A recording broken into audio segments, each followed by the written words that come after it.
मैं सना राजपूत और आप देख रहे हैं खोजी न्यूज। अपनी जमीन से कब्जा हटवाने में आई दिक्कत के बाद एक नौजवान इंजीनियर ने सिविल सर्विसेज में जाने के लिए ऐसी जिद पकड़ी कि कई मर्तबा हार के बाद भी हार नहीं मानी। फिर 2017 में यूपीएससी का एग्जाम क्लियर करने के बाद यूपी के बन गए आईपीएस ऑफिसर। कौन है ये आईपीएस ऑफिसर? देखिए मेरे साथ खोजी न्यूज में इनकी बर्थडे स्पेशल रिपोर्ट मेरे साथ। बिहार प्रदेश के जहानाबाद जनपद के मटेरा गांव के अनिरुद्ध कुमार ने साल 2017 में यूपीएससी की परीक्षा में 146वीं रैंक लाए थे। अनिरुद्ध कुमार की प्रारंभिक शिक्षा गांव मटेरा में हुई। कक्षा 3 तक गांव में शिक्षा ग्रहण करने वाले अनिरुद्ध कुमार इसके बाद जहानाबाद जिला मुख्यालय पर आ गए। वहां उन्होंने तुलसी स्कूल में कक्षा 7 तक पढ़ाई की थी।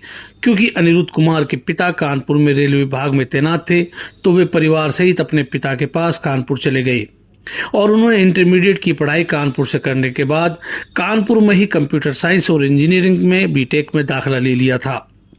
बीटेक करने के बाद इनको इन्फोसिस कंपनी में नौकरी के लिए न्योता मिला, मगर उनका मकसद यूपीएससी की तैयारी कर सिविल सर्विसेज में जाने का था। उसकी वजह भी थी। बताया जाता है कि जब ये कानपुर में रहने लगे थे तो इनके पिताजी ने कुछ पैसे जमा कर एक जमीन खरीद ली, जिसको कुछ दबंगों ने कब्जा कर लिया। अनिरुद्ध कुमार के पिता कई बार अफसरों तक गए, लेकिन उनकी बात अनसुनी की जाती रही। एक दिन उनके पिता और अनिरुद्ध कुमार एसएसपी कानपुर के जनता दरबार में पहुंचे। उन्होंने एसएसपी से अपनी जमीन छुड़ाने के लिए निवेदन किया।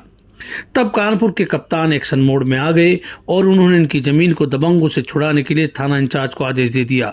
एसएसपी के इस प्रयास के बाद अनिरुद्ध की जमीन खाली हो गई तो फिर से अनिरुद्ध कुमार के मन में यूपीएससी का एग्जाम क्लियर कर आईएएस और या आईपीएस बनने की तमन्ना जाग उठी और यहीं से उन्होंने मेहनत शुरू कर दी। साल 2012 में उन्होंने सबसे पहले तैयारी की। मेंस में क्लियर हुआ लेकिन इंटरव्यू तक नहीं जा पाए।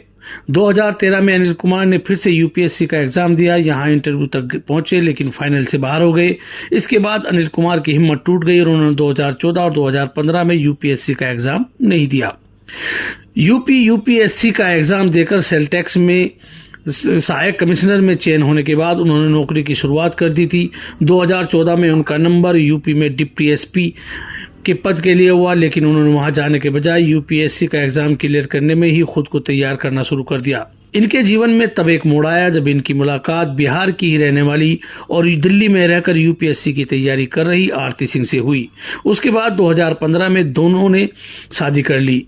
पत्नी अंग्रेजी मीडियम तो अनिरुद्ध कुमार हिंदी मीडियम से यूपीएससी का एग्जाम क्लियर करने में जुट गए। शादी के बाद जहां आरती सिंह ने अनिरुद्ध से यूपीएससी की तैयारी के बारे में बहुत कुछ सीखा तो वहीं अनिरुद्ध को भी आरती से काफी मदद मिली। 2016 में दोनों ने एक साथ फिर से यूपीएससी का एग्जाम दिया तो इस बार उनकी पत्नी आरती सिंह यूपीएससी परीक्षा पास कर यूपी कैडर की आईपीएस अफसर बन गई, जबकि अनिरुद्ध कुमार को डिफेंस में जाने का मौका मिला। इस बार भी अनिरुद्ध कुमार ने हिम्मत नहीं हारी और उन्होंने अगले साल फिर से यूपीएससी का एग्जाम दिया। इस बार उनके साथ किस्मत खड़ी थी और उन्होंने 2017 में यूपीएससी का एग्जाम क्लियर कर लिया, जहां उन्हें 2018 बैच के यूपी कैडर के आईपीएस अफसर के रूप में तैनाती मिली। मथुरा और मुजफ्फरनगर के बाद वर्तमान में एडिशनल एसपी फतेहपुर के पद पर अनिरुद्ध कुमार काम कर रहे हैं।